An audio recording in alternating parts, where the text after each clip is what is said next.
श्रीरामपूर शहरात कायदा आणि सुव्यवस्था शिल्लक आहे की नाही असा संतप्त सवाल करत श्रीरामपूरमधील महिलांनी आता थेट रस्त्यावर उतरून एल्गार पुकारला आहे।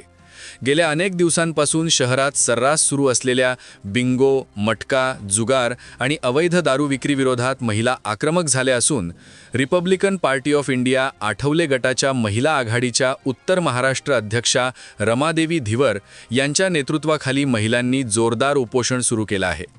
यावेळी आंदोलक महिलांनी आरोप करत स्थानिक लोकप्रतिनिधी आणि पोलीस प्रशासनाच्या डोळ्या देखत हे अवैध धंदे जोमाने सुरू आहेत। वारंवार तक्रारी करूनही कोणतीही ठोस कारवाई होत नसल्याने या व्यवसायांना नक्की कोणाचे अभय आहे असा सवाल आता उपस्थित केला जात आहे। अवैध व्यवसायांमुळे शहरात गुन्हेगारी वाढली असून महिला आणि तरुण मुलींच्या सुरक्षिततेचा प्रश्न गंभीर बनला आहे। मद्यपी आणि जुगारींच्या वाढत्या वावरामुळे सर्वसामान्य नागरिकांना रस्त्यावरून चालणे कठीण झाले आहे। गेल्या 2 वर्षांपासून आम्ही प्रशासनाकडे पाठपुरावा करत आहोत, पण आश्वासनांशिवाय काहीही मिळाले नाही अशी भावना आंदोलकांनी व्यक्त केली।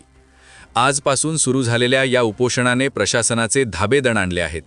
जर तातडीने हे अवैध धंदे बंद झाले नाहीत आणि संबंधितांवर कठोर कारवाई झाली नाही तर आगामी काळात संपूर्ण शहरभर तीव्र आंदोलन छेडले जाईल असा इशारा रमादेवी धिवर यांनी दिला आहे। आजचं आंदोलन आहे आपलं। या श्रीरामपूर शहर आणि तालुक्यामध्ये मोठ्या प्रमाणात अवैध धंदे सर्रास चालू आहे।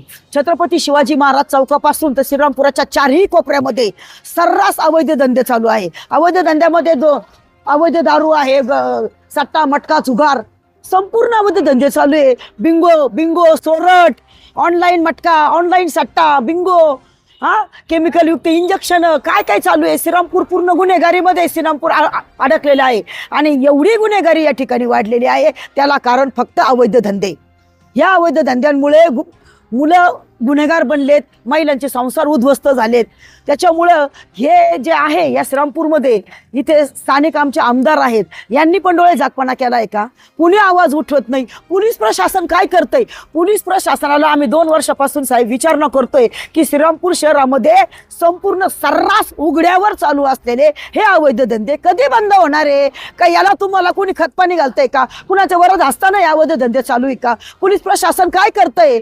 कुणाच्या सांगण्यावरून इथं सर्रासपणे अवैध धंदे चालू आहे। त्याच्यामुळे आम्ही महिला आज रस्त्यावर उतरलो आहे आणि उग्र स्वरूपाचं आम्ही असं आंदोलन करणार आहोत, कारण संपूर्ण श्रीरामपूर शहराच्या तालुक्याचा विषय आहे। व्यसनाधीन झालेले मुलं, रोजची होणारी गुन्हेगारी, हाणामारी, महिला आणि मुली सुरक्षित नाही। श्रीरामपूर शांतता सुव्यवस्था श्रीरामपुरात सुरक्षित नाही। त्याच्यामुळे आम्ही महिला रस्त्यावर उतरलोय आणि सर्व महिला आज जर लाक्षणिक उपोषणाचा जर पोलीस प्रशासनाने आमचा विचार जर नाही केला तर उग्र स्वरूपाचं आंदोलन आम्ही या ठिकाणी छेडणार आहोत आणि आमरण उपोषणाला आम्ही बसणार आहोत आणि श्रीरामपूरची गुन्हेगारी आणि अवैध धंदे संपूर्ण बंद केल्याशिवाय राहणार नाही असं आमचं पोलीस प्रशासनाला या ठिकाणी इशारा आहे।